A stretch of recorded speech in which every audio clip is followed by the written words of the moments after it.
Denboraldi berria estreinatzen dugu eta oso leku berezira joango gara gure aurreneko saioan, izan ere Lleida bisitatuko dugu. Han baitaude Espainiako kirol abentura enpresa gehienak.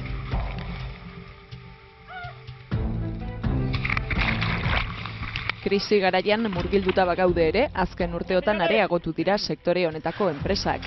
Lleidan, esaterako 178 enpresa daude gaur egun, duela urtebete baino 112 gehiago, eta duela 2 urte baino 125 gehiago.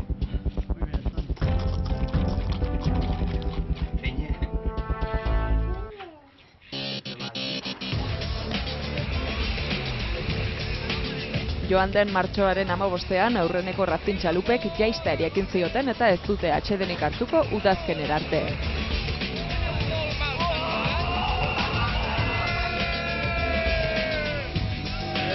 Nogera Pailaresako uda berezia izango da urtengoa, izan ere raftinga ara iritsi zen duela 25 urte.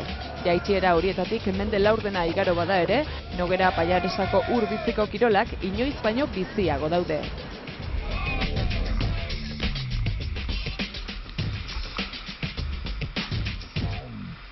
Presenta una temporada 2011 important a nivell del turisme actiu, del turisme d'esports d'aventura.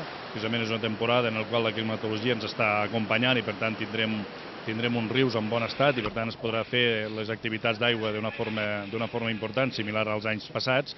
De fet, no oblidem que aquest tipus de turisme genera molts recursos a les comarques de Lleida. És un impacte econòmic importantíssim que genera molts llocs d'ocupació.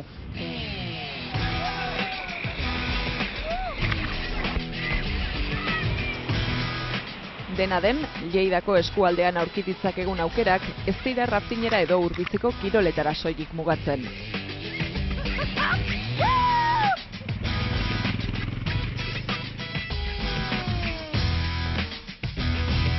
Jakin mina pizteko, hona hemen lagin txiki bat, datozen hilabeteotan abentura aroan ikusi ahal izango dugunaren erakusgarri.